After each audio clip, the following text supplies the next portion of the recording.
Bienvenidos a Un Rudo Despertar Radio, un espacio en donde dejamos de lado las tradiciones y doctrinas de hombres para escudriñar las escrituras desde una perspectiva hebrea. Viva una experiencia que desafiará su paradigma religioso y experimente por usted mismo un rudo despertar. Shalom, estudiosos de la Torá, y bienvenidos una vez más a su programa de Un Rudo Despertar Radio. Con ustedes, su servidor Harold Calvo, transmitiendo para toda nuestra audiencia hispanoamericana desde el cono sur de las Américas hasta el hemisferio norte, desde el Pacífico hasta el Mediterráneo, y a todos nuestros hermanos en la diáspora. Shalom, paz y gracia para ustedes. El día de hoy me acompaña mi hermano Miguel Forero desde Texas, Estados Unidos. Shalom, hermano Miguel, bienvenido. ¿Cómo le va? Muy bien, Harold. Shalom, un saludo para toda la audiencia, un saludo para mí también, y pues muy expectante de este programa hoy. Así es. También nos acompaña nuestro hermano Etzpi Ben Daniel desde Carolina del Norte, Estados Unidos. Shalom, hermano Etzpi, ¿cómo estás? Muy bien, ¿qué tal, Harold, Miguel y a todos los que nos escuchan? Un gran saludo. Así es. Aprovechamos también para enviar un fuerte agradecimiento a todos los radioescuchas y también a los miembros del Club de Patrocinadores, porque es gracias a sus aportes que estos programas pueden llevarse a cabo. Invitar a todas aquellas personas que nos escuchan por primera vez a visitar la página de unrudodespertar.tv y también a suscribirse. Pueden ingresar su correo electrónico en la página y de esta manera recibir la correspondencia para que puedan estar al tanto de los programas nuevos de Un Rudo Despertar Radio, los programas del hermano Michael Root en español que están causando tanto impacto en las vidas de las personas. También dejarles saber acerca de la aplicación de Michael Root TV. Esta la pueden descargar en sus teléfonos móviles a través del Apple Store y en sus teléfonos Android. También nos pueden encontrar a través de la plataforma de Instagram bajo el nombre de Un Rudo Despertar Oficial, y también a través de la plataforma de Facebook. Invitarlos también a que nos envíen sus comentarios, sus consultas, preguntas a través de la página de Un Rudo Despertar. Pueden encontrar la opción de contacto.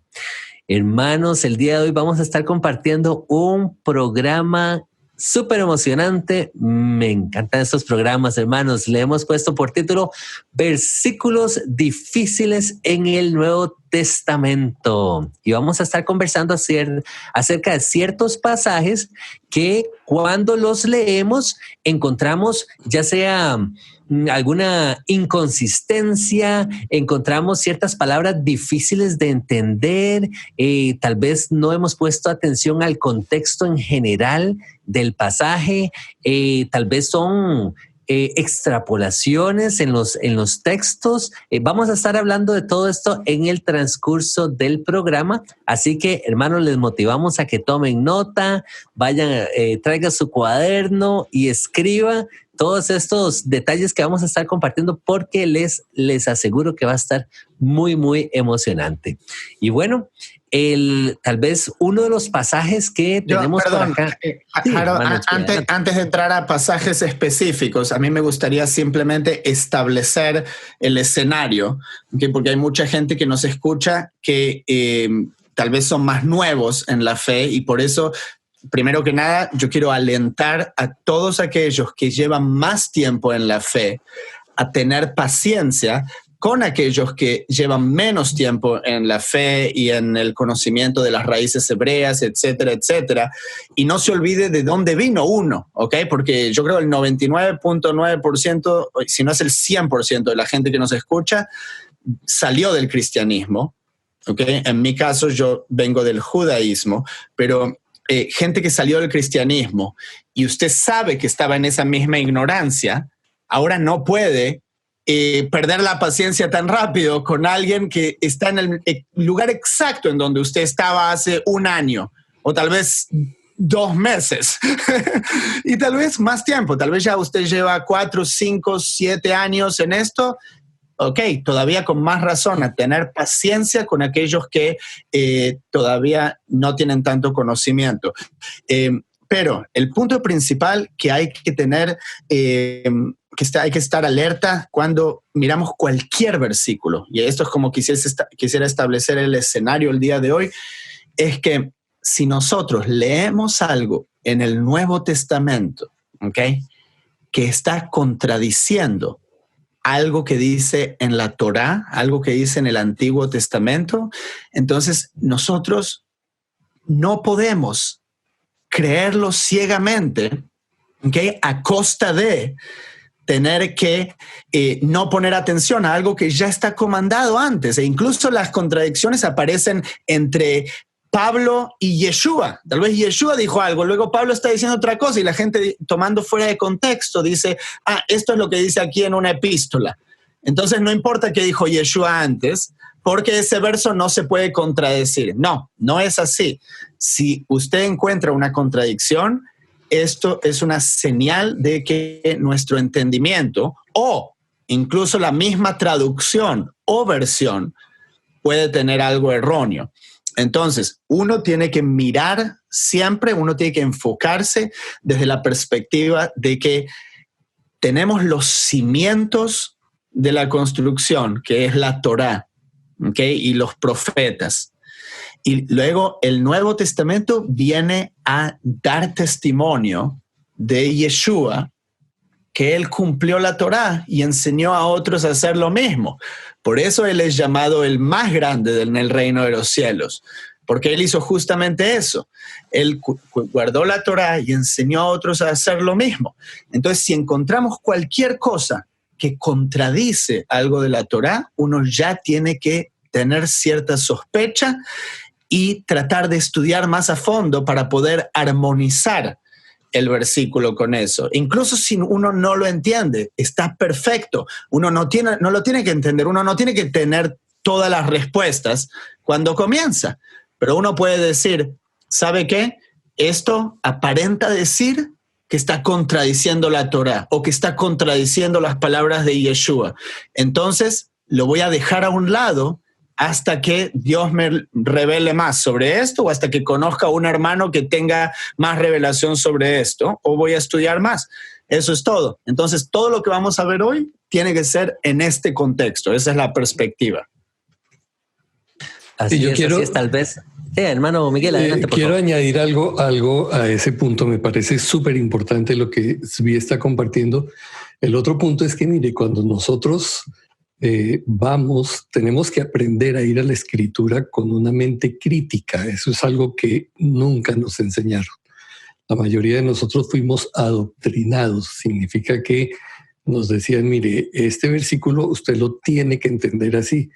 Y si uno decía, no, pero es que a mí me parece, no. Así es como se interpreta, así es como los teólogos lo han dicho y así es como la Santa Iglesia y los cristianos y todo el mundo lo entiende.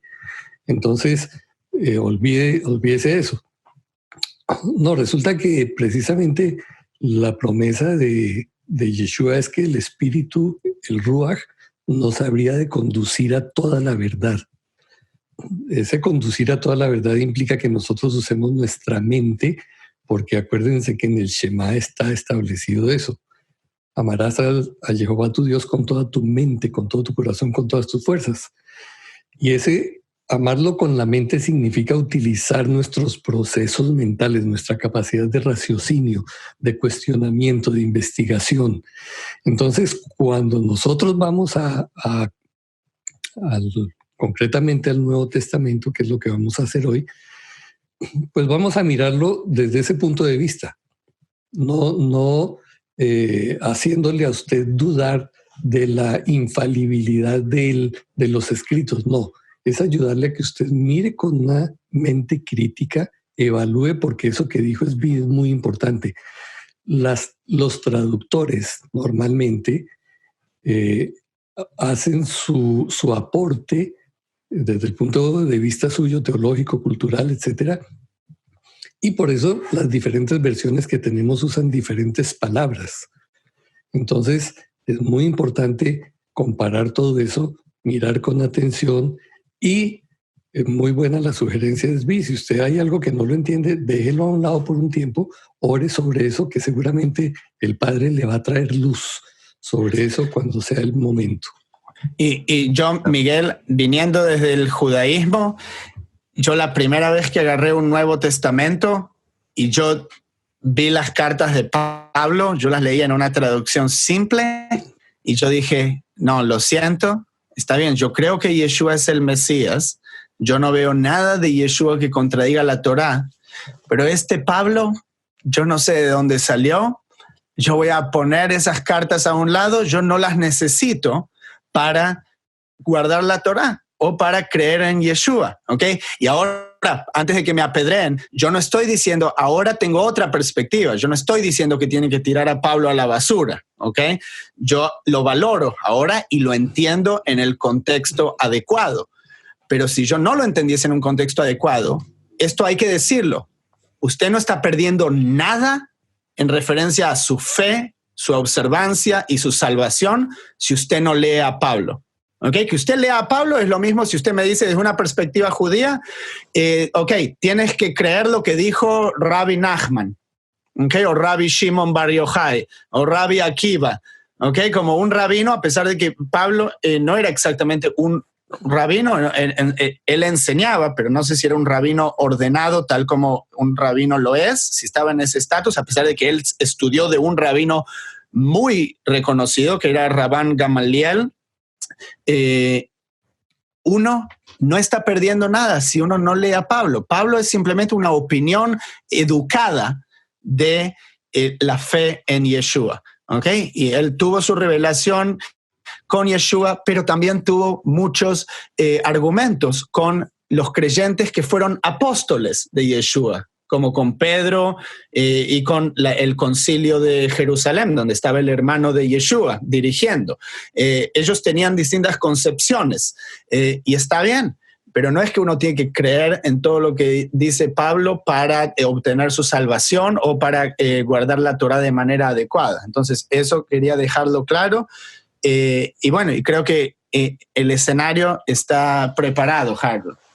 Nada más para ampliar ahí, hermano Tzvi, cuando hablas de la audiencia, porque sí recibimos correspondencia de hermanos que nos comparten y nos dicen, hermanos, sigo los programas de ustedes, yo soy adventista, o hermanos, yo soy testigo de Jehová, o yo soy católico, yo soy cristiano, también para incluirlos dentro del grupo y sabiendo que es válido, hermanos, es válido cuestionar a los maestros que nos están enseñando, cuestionarnos a nosotros mismos, incluso cuestionar incluso al Papa, ¿ok? O sea, estamos en una dimensión donde se puede, como decía el hermano Miguel, se vale cuestionar lo que el que está comentando al frente en el púlpito, generalmente, ¿verdad? En las iglesias cristianas, nos está predicando. Entonces, porque todo lo tenemos que pesar por las escrituras. Pero como dice el hermano Zvi, y ahora solo me diste pie para una cosita que me había olvidado que Miguel había comentado,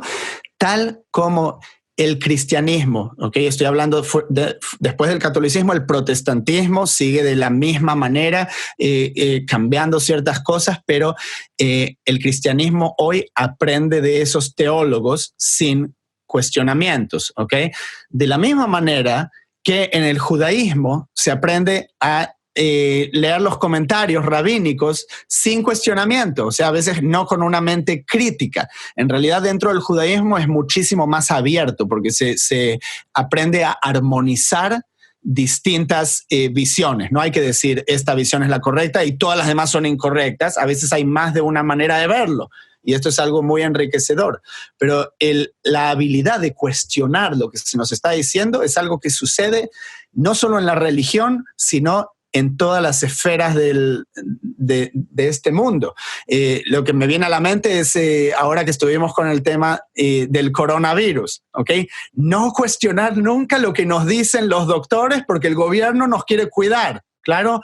Entonces, no cuestionar nada de lo que nos digan, ¿no? Okay. Hay que cuestionar todo y eso es exactamente lo que la ciencia empírica significa. Poder por observación tomar una decisión viendo los resultados y pudiendo poner todo en tela de juicio. Entonces, si algo es verdad, se puede someter al juicio y va a salir triunfante del otro lado. O sea, no hay nada de qué asustarse. Y si no era verdad, entonces, ¿qué es lo que estamos creyendo? Así es, así es. Eso nos ayuda a tener una fe inteligente, una fe madura. Okay. Entonces, bueno, vamos a entrar ahora sí, hermanos.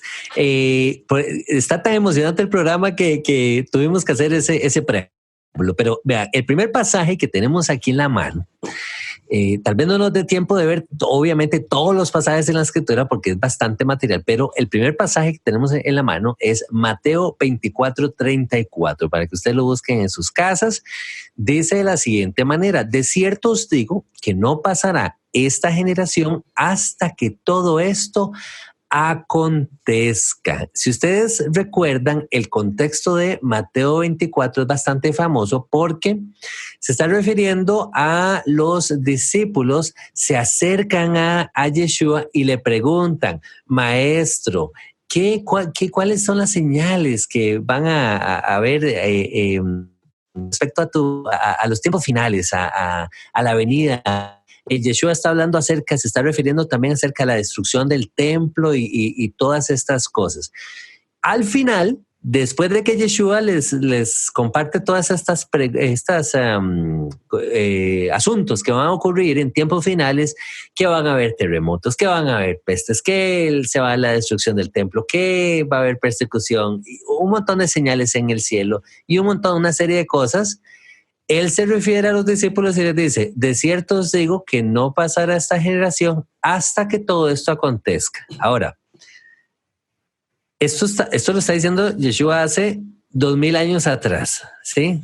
Entonces, ¿por qué consideramos que es un pasaje un poco tal vez polémico, un poco difícil de entender?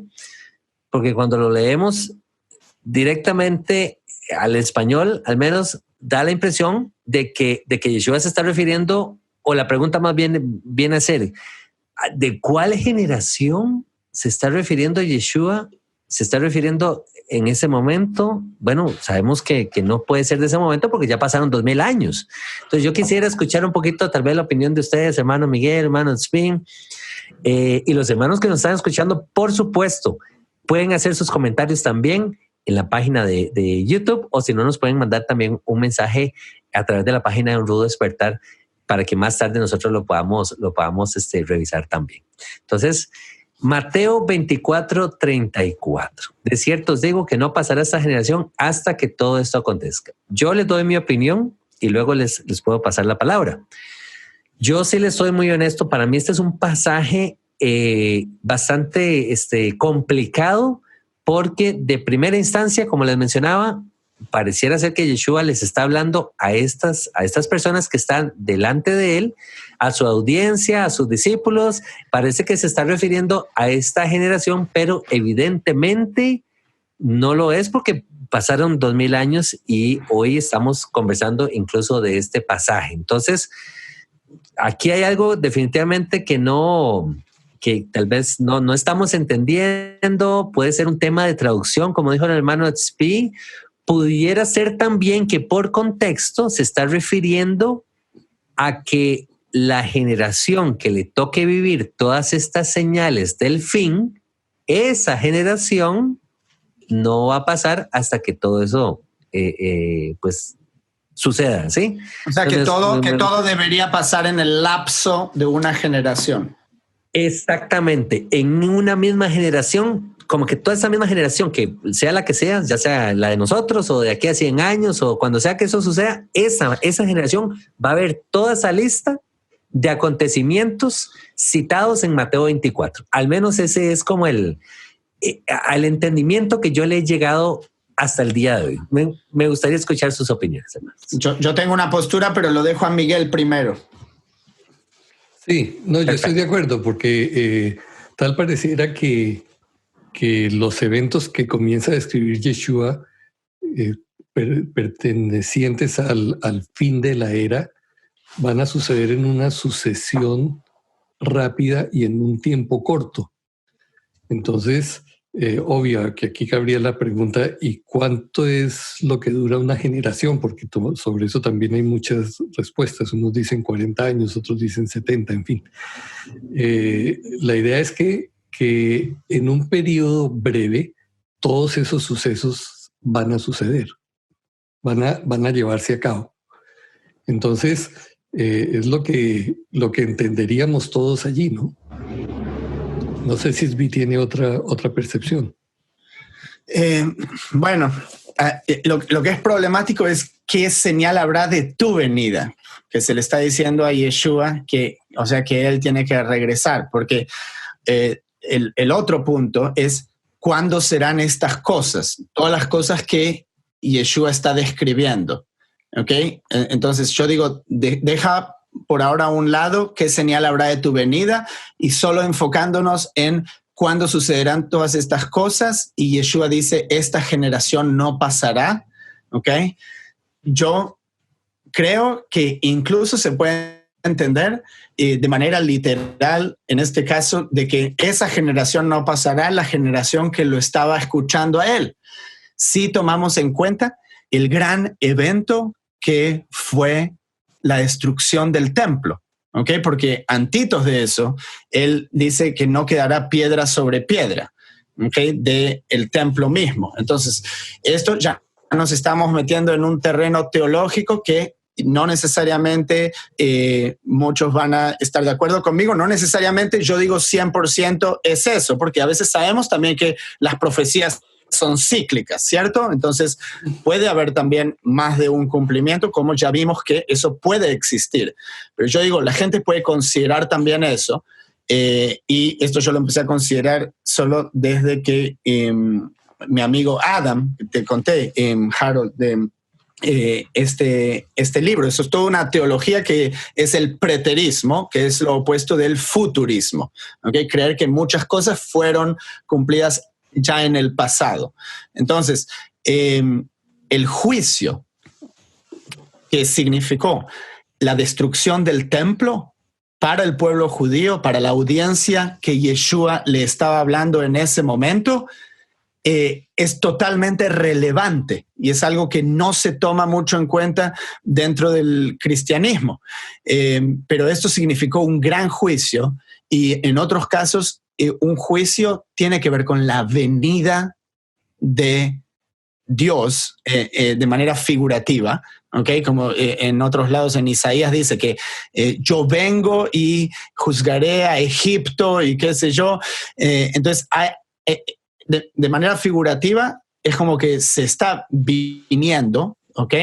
De manera de juicio, y es algo que está registrado en las escrituras rabínicas, en la Mishnah, incluso, que después del año 30, después de que el velo del templo se rasgó, hay un periodo de 40 años, justamente, entre el 30 y el 70, que se destruye el templo, en que dice en la Mishnah que las puertas del templo se abrían solas.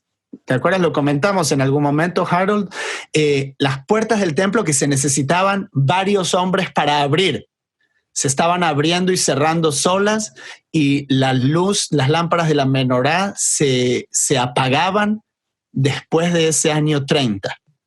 Entonces, yo creo que eso también aplica, ¿okay? Que es un juicio y puede estar hablando también de ese tiempo. Pero sí, no hay duda que es un pasaje polémico por estas cosas. Y justo ahí, cerquita, hay otro pasaje que me gustaría tal vez hacer la consulta aquí al hermano Miguel, que nos lo compartió y me parece una muy buena observación. Se encuentra en Mateo 24:3, que es la consulta, la pregunta que planteaba el hermano Tzvi, que dice, ¿qué señal habrá de tu venida?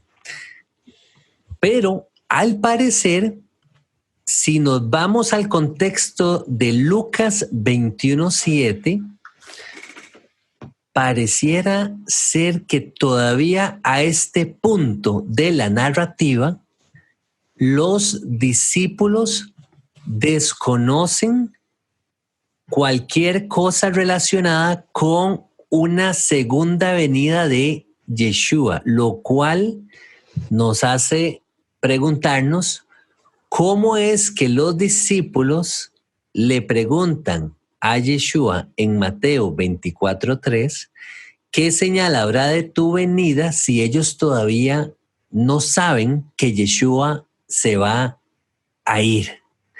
Tal vez, hermano Miguel, nos pueda elaborar un poquito más, que me pareció muy buena la observación. No había puesto atención yo a ese pasaje y a ese contexto como tal, porque sabemos que en algún momento Yeshua ya se abre un poquito más y les dice a los discípulos, bueno, yo tengo que ir, tengo que morir y voy a resucitar y todo eso, pero a nivel cronológico, el tiempo cronológico, todavía aquí los discípulos no saben. Entonces, ¿cómo podríamos explicar que esa pregunta aparece en el Evangelio de Mateo así de repente y de la nada? Hermano Miguel, tal vez usted nos pueda elaborar un poquito más. Bueno, te me adelantaste prácticamente en todo, pero efectivamente, cuando yo leo ese pasaje allí, me encuentro con que esa pregunta no tiene mucha razón de ser. Y al ver efectivamente el pasaje paralelo en Lucas, solo se encuentran 2 de las 3 preguntas. En Lucas simplemente aparece el respecto de cuándo sucederán estas cosas y cuáles señales habrá del fin de la era. Evidentemente, en ese momento sabemos nosotros todos que los discípulos no entendían todavía lo de la resurrección, no lo habían entendido, que cuando él murió, todos se esparcieron, se fueron asustados, unos a esconderse, otros a sus lugares de origen, porque ninguno había entendido el asunto de la resurrección. Entonces, pensar que a estas alturas, cuando están saliendo de Jerusalén, le están preguntando, ¿y cuándo es que vas a volver? Esa pregunta no tiene sentido. ¿Por qué está ahí la pregunta? ¿Por qué está ahí? Bueno, la única explicación es que como los evangelios fueron escritos posteriormente, mucho tiempo después, a partir de las narraciones que se recogieron, que los escritores recogieron, quienes los hayan escrito, sabemos que no es absolutamente seguro que Mateo, Marcos, Lucas escribieron. Quienes los hayan recogido obtuvieron los relatos verbales y muy probablemente en este caso que ya Yeshua se había ido, que había resucitado, el autor haya incluido esa pregunta cuando está fuera del tiempo. Y eso se verifica simplemente cuando usted lee el pasaje en Lucas 22, 43, 44. Perdón, en Lucas, ¿cuál es la cita? ¿La tienes? En el 24. Pasaje paralelo de Lucas. Al 21:7. Sí, eso. Donde aparece Lucas entonces... 21, estando desde el 1. Uh-huh. Sí, donde aparecen exactamente esas preguntas. Entonces, me parece la cosa es clara, pero yo llamaba la atención simplemente porque hay detalles como ese que nosotros pasamos por alto y porque leemos de una manera ya preconcebida.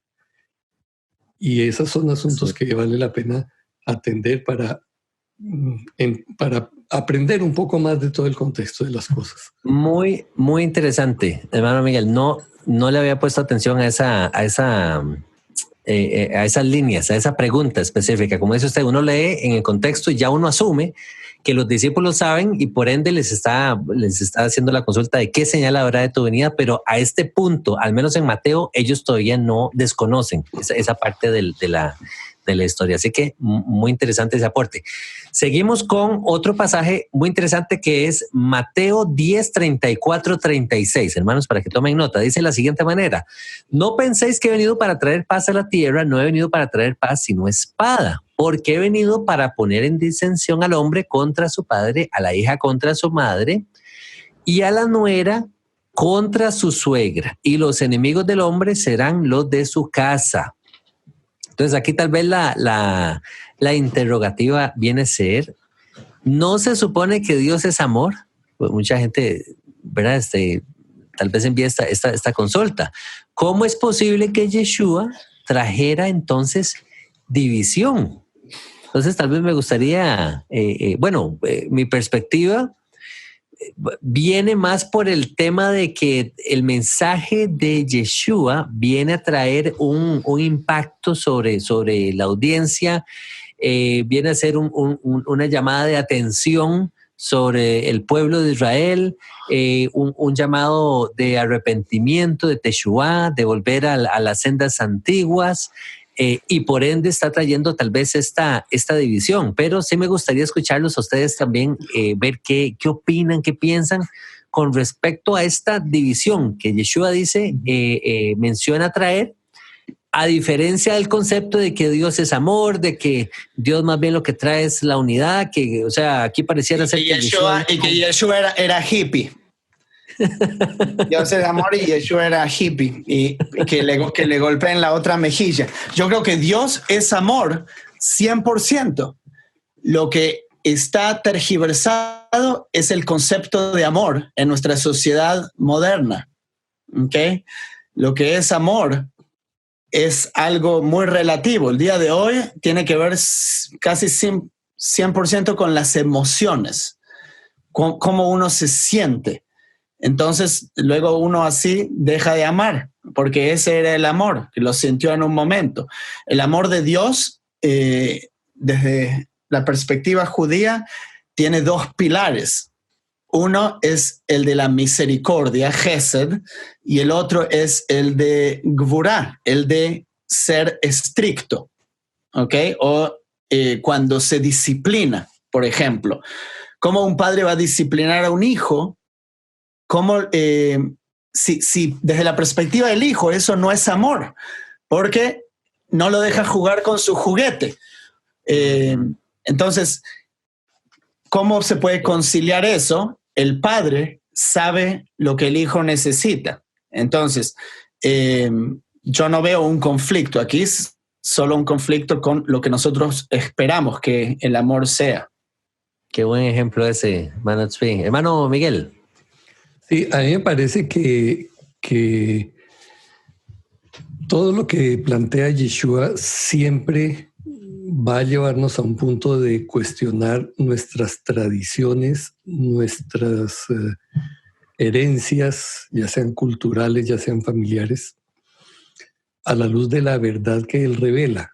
Y precisamente eso fue lo que Él hizo allí el tiempo que estuvo confrontando a los líderes de la nación respecto de ustedes invalidan la Torá por atender a sus tradiciones, porque les dan más importancia que a ella. Entonces, a mí me parece que esto es una proyección de eso mismo. O sea, va a llegar un momento en que todos, y efectivamente creo que en la audiencia ya hay personas que están experimentando esto, nosotros lo hemos experimentado en nuestra propia familia, que al mirar a las instrucciones de nuestro Padre, al mirar la Torá y decir, bueno, yo quiero hacer lo que dice allí, quiero, por ejemplo, celebrar las fiestas de Jehová.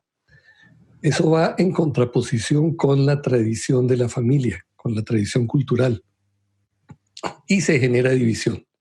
Inmediatamente se genera división. Si usted quiere obedecer al Padre, usted va a ser una persona no grata en la familia, porque mientras ellos quieren seguir con las tradiciones paganas, usted va a querer hacer otra cosa. Y es increíble, pero las pasiones que genera la religión y la política también llegan a extremos de romper ese tipo de relaciones tan preciosas dentro de las familias. Hay gente que se dejan de hablar unos hermanos con los otros hermanos simplemente porque son de diferente partido político o porque son de una religión diferente. Entonces, cuando uno entra y dice, mire, yo no practico esto de la Navidad, por mencionar un caso, inmediatamente la familia se divide, toma partido, unos cogen hacia uno y el otro hacia el otro bando. Y a pesar de que Yeshua habla allí del problema de la nuera y la suegra, esos problemas siempre han existido, ¿sí? Aparte de la religión. Bueno, es una broma, no siempre. Pero sí, evidentemente eso es lo que la verdad trae. La verdad es como una espada y cuando ella llega, corta lo que no debe estar ahí. Y entonces eso provoca esas reacciones en la gente. Es cierto, hermano Miguel, y se me viene a la mente también que en los países, lamentablemente, ¿verdad? En los países latinoamericanos, bueno, no dudo que en Estados Unidos también ocurra, casos de corrupción, por ejemplo, donde tal vez la gente está envuelta en negociaciones, en tipos de, ¿verdad? Comercios o generalmente negociaciones un poquito oscuras, ¿verdad? Y ya cuando usted quiere empezar a caminar, hacer las cosas bien hechas, rectas en su vida, y ya usted quiere tal vez honrar al Padre, y usted dice, no, yo quiero realmente caminar de una manera derecha, para con los hombres, para con Dios. Ya entonces como que ya no se mira tan bien, tal vez con los amigos, la familia, porque tal vez habrán amigos, familiares que andan en este tipo de negocios. Entonces yo pienso que esto aplica en muchos aspectos de la vida en general. Y en otro aspecto que aplica también es con el tema de las comidas. Por ejemplo, a nosotros nos pasó que el tema de las comidas fue todavía sigue siendo un aspecto de discusión, que vamos a estar hablando de esto, hermanos, en unos pasajes en el Nuevo Testamento, justo después de esta pausa comercial. Así que les recomiendo, quédese con nosotros, permanezca. Ya estamos de vuelta con ustedes tocando unos pasajes polémicos acerca de las comidas limpias e inmundas. Ya regresamos. Toda la misión que nuestro ministerio lleva a cabo no sería posible sin el apoyo financiero de nuestros patrocinadores. Ustedes son parte esencial de nuestro equipo. En agradecimiento es que hemos formado el Club de Patrocinadores Un Rudo Despertar. Nuestros miembros tienen acceso a enseñanzas inéditas y artículos exclusivos para aquellos que se suscriban. Las vidas de miles de personas que no tienen los recursos han sido bendecidas alrededor del mundo gracias a nuestros patrocinadores. Para continuar con este programa al aire, necesitamos que se unan a nuestro club. Regístrese y reciba acceso hoy mismo ingresando a nuestra página unrudodespertar.tv y sea usted también parte de esta misión.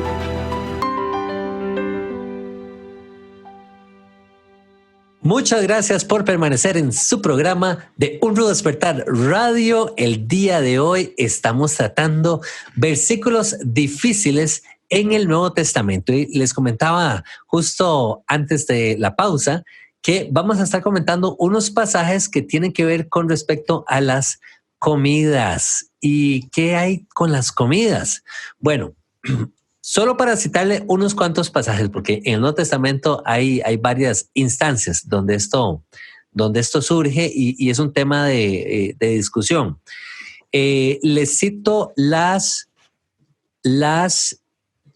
citas bíblicas: Marcos 7:19, Mateo 15:20, Primera de Timoteo 4-5 y en Romanos 14 también se toca este tema y se lo leo así rápidamente. Dice de la siguiente manera: porque no entra en su corazón, sino en el vientre, refiriéndose a la comida, y sale a la letrina. Esto decía Yeshua, haciendo limpios todos los alimentos. Estas cosas son las que contaminan al hombre, refiriéndose acerca de las maquinaciones, los malos pensamientos, pero el comer con las manos sin lavar eso ya es de otro, eso es de otro contexto, ¿cierto? Estás leyendo distintos versículos. Estoy leyendo distintos versículos. Solo correcto. para que antes de que pases al siguiente versículo, solo para aclararle a la gente. Esto decía Yeshua, haciendo limpios todos los alimentos, eso no aparece en el texto, ¿ok? Pero todavía tiene una relevancia para lo que vamos a discutir. Entonces, en el mismo contexto, ahí si quieres lo de Timoteo, ¿sí? Lo que estabas por leer.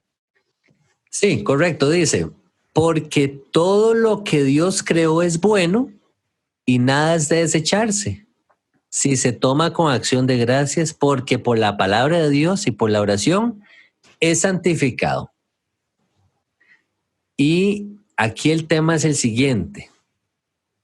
Hay otro pasaje, perdón, que les voy a leer rápidamente. Dice, yo sé, este es Pablo hablando, y confío en el Señor Yeshua, que nada es inmundo en sí mismo, mas para el que piensa que algo es inmundo, para él lo es. Pero si por causa de la comida tu hermano es contristado, ya no andas conforme al amor.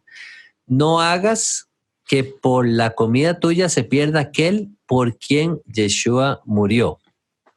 Entonces, yo planteaba la siguiente pregunta, pero entonces, ¿qué hay de las leyes bíblicas acerca de los alimentos? Exacto. Si tú vas a predicar a Yeshua a cristianos y ellos te están invitando a comer ahí las costillas de cerdo, solo con el fin de enseñarle las raíces hebreas, voy a comer ese cerdo. Eso tiene sentido, ¿sí? Voy a sacrificar entonces.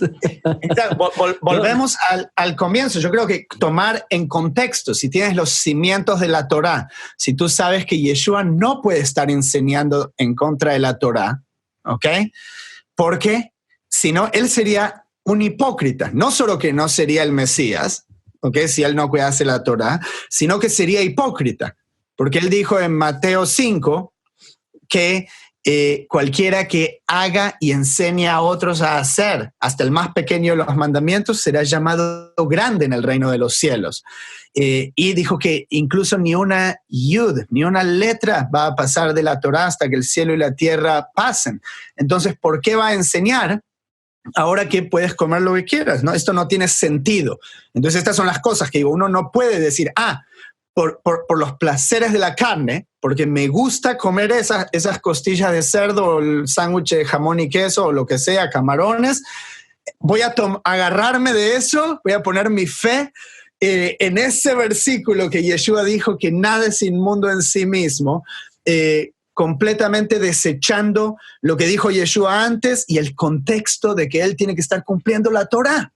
¿Ok? Entonces, ¿cuál es el contexto de esto? Que nada es inmundo en sí mismo, que algo pasa por el cuerpo y después se desecha. El punto que él está tratando de hacer es que hay cosas, y esto acá vamos a ver cómo le está pegando una patada también a los creyentes ahora, que sí creen que siguen la Torá.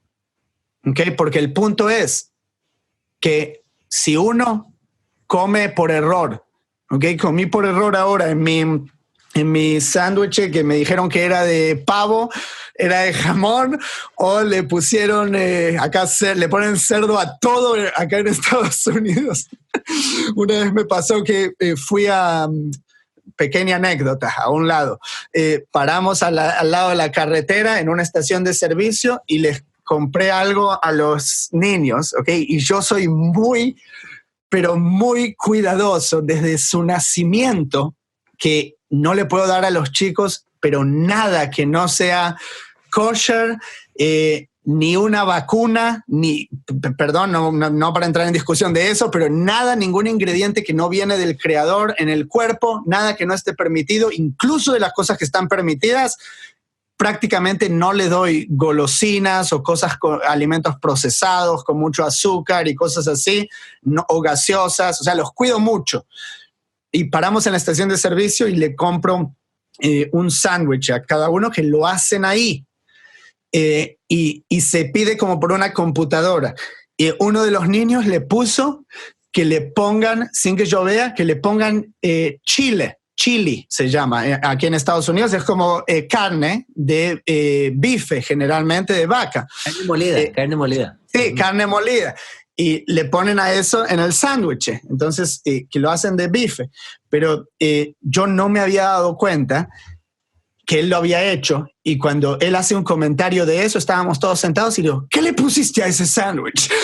Y me voy corriendo a donde lo prepararon y le digo, ¿qué tenía ese chile? ¿De qué está hecho? Y obviamente no tienen ni idea, se van a ver ahí a los ingredientes que ellos le tiran ahí sin saber, y era una mezcla de bife y de cerdo. Y agarré el sándwich, antes de ir a preguntar, yo agarré el sándwich y lo tiré a la basura. Ya solo porque no sabía lo que era. Pero comió cerdo.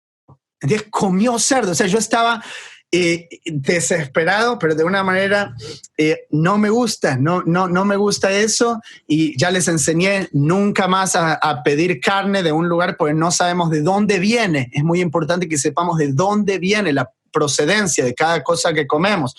Pero yendo al punto de Yeshua, eso que él comió, ¿con conocimiento o sin conocimiento? ¿Cuál es la provisión en la Torá para librarse de ese pecado? Simplemente bañarse, y al caer el sol, uno ya está ritualmente limpio. Uno puede incluso ir a ofrecer un sacrificio en el templo. ¿Ok? Pero ¿cuál es el punto de Yeshua? Todos los defectos y la malicia que sale del corazón del hombre, eso es muchísimo más difícil de trabajarlo. Entonces, uno que se cree que ahora sigue la dieta del Creador, o que observa el Shabbat porque no trabaja por 24 horas y ahora es un santo que hay que construirle un monumento o canonizarlo. No, hay cosas muchísimo más difíciles sobre las que tenemos que trabajar, que esas son las cosas a las que Yeshua les vino a poner énfasis, que son cómo tratamos al prójimo, cómo nos tratamos los unos a los otros. Y yo creo que ese verso se trata de esto, pero tomándolo fuera de contexto, es como se puede decir, ahora puedes comer de todo.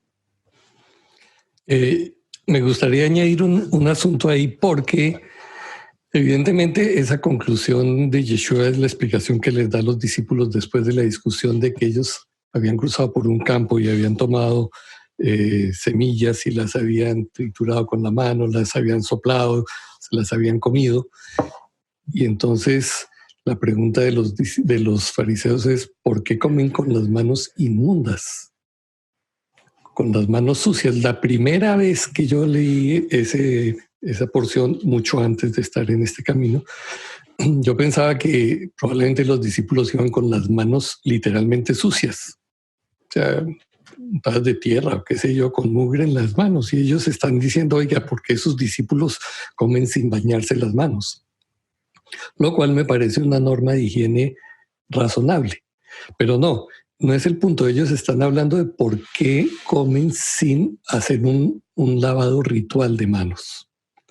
A pesar de que usted tenga las manos limpias, si usted va a comer, usted es parte del judaísmo, usted tiene que hacer un lavado ritual de manos con una jarrita especial que hay, hacer una oración, recitarla, y entonces después de que ha hecho esa limpieza ritual, come. Y eso es, y a eso es que se refiere Yeshua. El punto no es esa limpieza ritual, porque total, lo que usted va a comer va a entrar en el vientre y va a salir a la letrina. Ahora, de hecho... de hecho, Yeshua no está hablando aquí de comer de cualquier cosa, porque cuando Yeshua habla de comer, está refiriéndose a lo que la Biblia define como comida. O sea, se sobreentiende, y nadie lo discute en Israel en ese tiempo, que entonces se puede comer cerdo o se puede comer sopilote o cualquier otra cosa.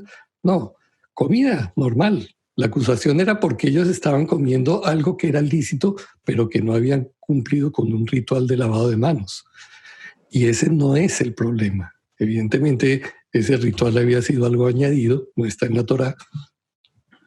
Y es permitido que el hombre coma sin ese ritual, porque nada de lo que entra en el hombre contamina al hombre ritualmente, si es esa comida que está permitida por el Padre. ¿Sí? Sí, no, iba a decir solo que al punto de usted, y lo dice de manera explícita en el versículo 5, ¿por qué tus discípulos no andan conforme a la tradición de los ancianos?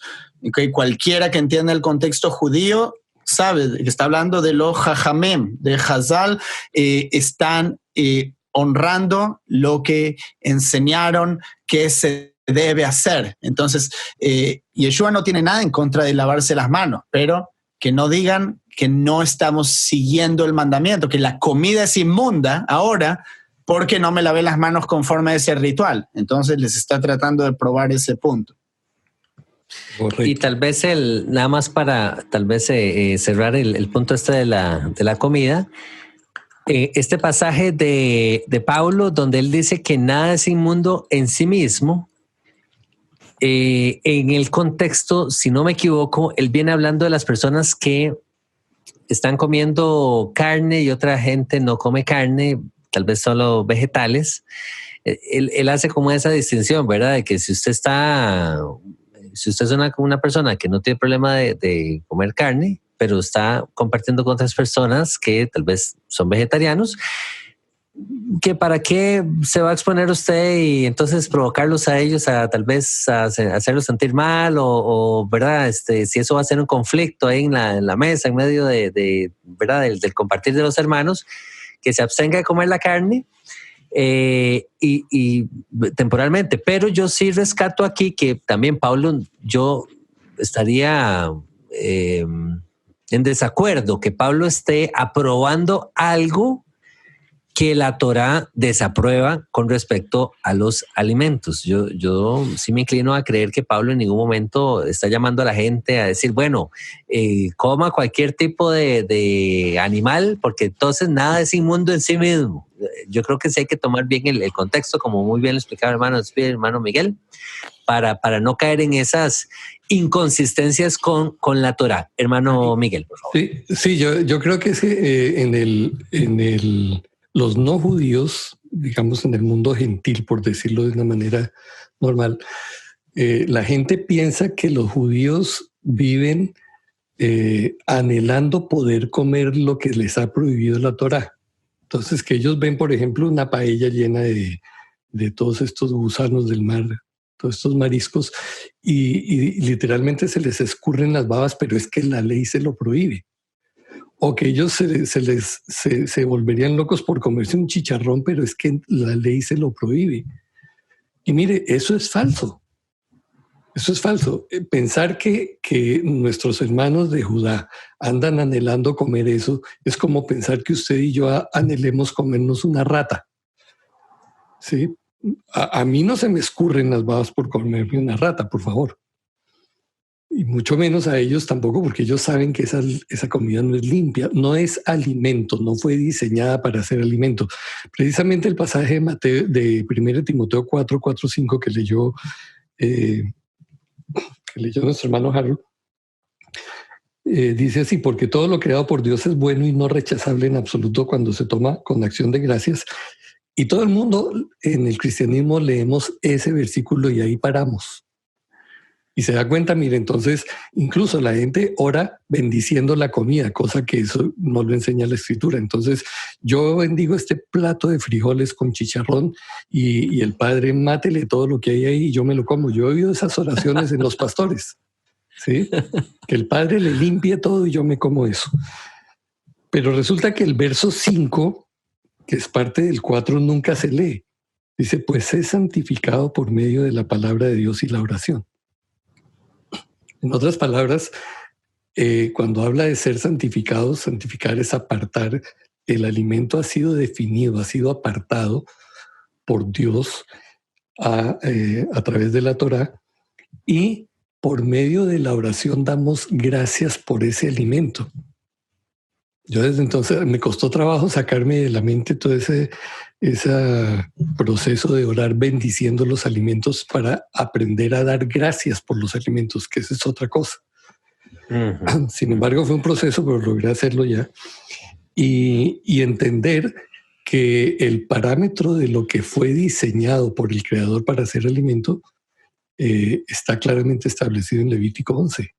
Entonces, si yo sigo ese parámetro, yo no tengo que andar deseando comer lo que no es alimento, lo que la Biblia define como no alimento. Entonces, por eso, todos esos otros pasajes que hay aún en los evangelios, cuando Yeshua manda a los discípulos y les dice en Lucas 10, y comed todo lo que os pongan delante. También yo en un tiempo enseñaba, se da cuenta, si usted va, entonces lo que le pongan por delante, cómaselo para poder enseñar la palabra. Pero eso no es lo que dice ahí. En primer lugar, porque la gente cuando era enviada dentro de Israel, que todo el mundo hacía una dieta claramente kosher, y ellos estaban yendo a gente judía, no les iban a ofrecer cerdo. Y en segundo lugar, porque si se trata de ofrecer, de enseñar la obediencia a la Torá, y me ponen un plato de esos, bueno, yo tengo que comenzar por enseñarle a la gente que eso no es alimento. Entonces, exacto. Si yo lo invito a mi casa y le digo, bueno, siéntase en su casa, puede comer lo que quiera, no se va a comer a mi perro. Correcto. Entonces, pero eso de comer todo lo que se os ponga adelante también viene de Pablo. Creo que eso está en Primera de Corintios. Y si un incrédulo os invita y querés ir, de todo lo que os ponga adelante, comed sin preguntar nada por motivos de conciencia. Sí, y a mí ahora incluso... olvídate de la carne. Ahora yo voy a comer a un lugar y le quieren dar un caramelo a los chicos y yo le digo, ¿me dejas ver los ingredientes, por favor? Claro. Yo estoy mirando para ver qué es lo que estamos comiendo. No hay ningún problema con eso. Y hay otro tema con Pablo, solo para terminar aquí con Pablo y este contexto, es que aquellos que no comían carne no era porque estaban siguiendo una dieta vegana de moda, sino porque la carne que vendían en los mercados allí era carne que había sido sacrificada a los ídolos. Ahora, Pablo dice que un ídolo no es nada. Esto voy a decir, y esto yo creo que, este es mi entendimiento, pero yo creo que aquí sí hay una discordancia, un desacuerdo entre Pablo y el concilio de Jerusalén de Hechos capítulo 15, en donde no comer carne sacrificada a los ídolos era uno de los 4 mandamientos originales simplemente para tener gente en tu congregación. Tenían que cumplir con eso. Ahora Pablo dice que no es nada. Bueno, ellos estaban en Jerusalén. Esto es otro contexto. Pablo estaba viajando en lugares donde había muchísima más asimilación. Entonces yo no estoy criticando lo que él dijo, en el contexto que él lo dijo. Él está hablando a determinada congregación en Roma, en Corintios. Entonces no podemos tomar una cosa y extrapolarla y decir, entonces eso también tenía que ser en Jerusalén, entonces eso también es hoy en día en Estados Unidos. Son cosas distintas. La cultura es distinta. Hoy en día yo hasta puedo hacer el argumento de decirle, ¿sabe qué? No coma carne en absoluto, porque la carne que viene del frigorífico no es kasher, porque están matando a los animales a golpes en lugar de poner la sangre sobre la tierra como prescribe la Torá. ¿Se entiende? Entonces hay que tomar cada cosa en el contexto adecuado. Y por eso no significa que hay que tirar a Pablo a la basura, no significa que Yeshua contradijo, no. Hay que tratar de entender a qué audiencia cada uno le estaba hablando y siempre tener como fundamento los mandamientos de la Torá. Sí, sin embargo, en ese pasaje de 1 Corintios 10, en el mismo pasaje hay una aparente contradicción que es muy obvia si usted lee con atención. En el verso 20 dice, antes digo que lo que sacrifican a los demonios sacrifican y no a Dios. Y no quiero que os hagáis partícipes con los demonios. O sea, Pablo viene hablando de que no coma ese tipo de cosas porque han sido ofrecidas a los demonios. Pero más adelantico está el verso al que está haciendo referencia Esdri. Si algún incrédulo os invita y queréis ir, comed todo lo que os pongan delante sin preguntar nada por motivos de conciencia. Y digo, bueno, el punto es, yo siento la misma responsabilidad que lo que comparte nuestro hermano Esdri, ¿sí? Yo debo preguntar de qué se trata eso que me están sirviendo, de dónde proviene eso. Una vez estuvimos en el Perú y nos invitaron a un restaurante y cuando pregunto yo eso qué es, me dicen eso es curí, es una rata grande que se come. Y entonces, no, obviamente, mire, me da mucha pena, pero yo no como eso. Porque por motivos de conciencia y de salud y de todo lo que usted quiera, uno tiene que preguntar qué es lo que le están dando. Uno a estas alturas, con todas las modificaciones genéticas que ha habido, con toda la industrialización de la comida, usted no puede que por ser polite, por ser políticamente decente, va a envenenarse, por favor. No, hay situaciones en las que tenemos que preguntar, ¿y esto qué es? Y si no es acorde a lo que nosotros consideramos que debemos consumir, pues no lo comemos. Es más, la gente lo hace simplemente por razones de de salud. Hay personas que uno los invita a comer y le dicen, no, mire qué pena, yo no puedo comer ese postre porque soy diabético. Entonces, ok. Pero si exacto, nadie tiene un problema con eso. Incluso hasta el día de hoy dice, soy intolerante al gluten y nadie tiene ningún problema. Pero si dice, lo estoy haciendo porque es lo que dice en la Biblia. Te caen a piedra. Te caen a piedra, lógico. Ese es el punto. Entonces yo sí creo que debemos preguntar, es nuestra responsabilidad porque nosotros somos el templo de Jehová. Man. Y yo como templo no debo meter basura ni animales inmundos. Si yo tengo una visita aquí, no voy a traerme un perro muerto y meterlo en la casa, por favor. Entonces, ¿por qué si Jehová habita en mí? No, yo le pido que él limpie todo eso que yo me voy a comer. No, eso no tiene ningún sentido. Va en contra de lo que dice la Torá y es nuestra responsabilidad tomar esas decisiones claras. De acuerdo con el hermano Miguel, de acuerdo con el hermano Atzvi, que hay ciertos pasajes, ciertos textos, principalmente de Pablo, con respecto a estos temas de la comida, que hay que tomarlos con pinzas y también usar el sentido común. Yo creo que si vamos por lo que estableció Jehová en su palabra, en su Torá, Levítico 11, mencionaba el hermano Miguel, no vamos a fallar. Y no malinterpretar de llegar y comernos cualquier cosa que nos pongan por delante, más bien ser celosos en ese aspecto y pedirle sabiduría al Padre de que lo que vayamos a ingresar en nuestro cuerpo sea algo limpio, ¿verdad?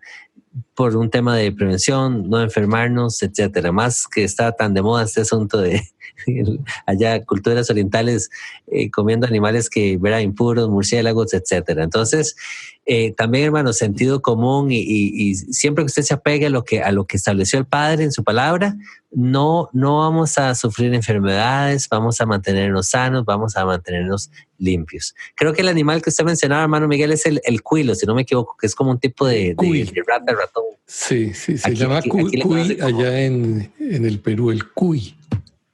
Ah, ok. Debe ser algo parecido. Aquí le conocen como cuilo, creo que es como una rata ahí. Sí, es una rata grande. Bueno, sí. Nada que ver. Entonces, hermanos, vamos a ir concluyendo el programa. Quedan varios pasajes ahí, muchísimos pasajes más que tal vez en un futuro podamos tal vez desarrollar otro programa y hacer una segunda parte de este programa.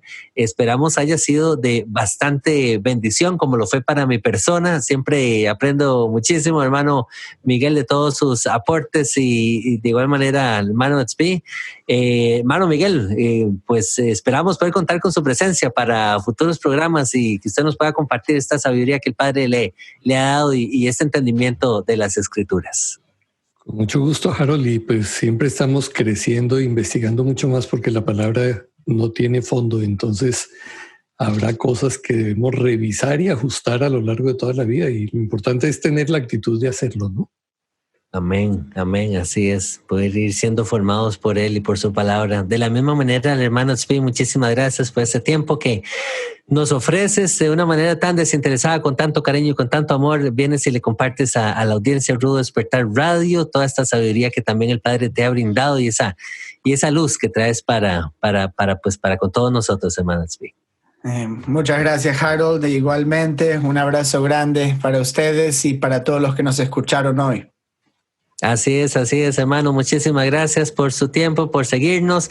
Por favor, comparta estos programas con otros hermanos. Esperamos haya sido de bendición.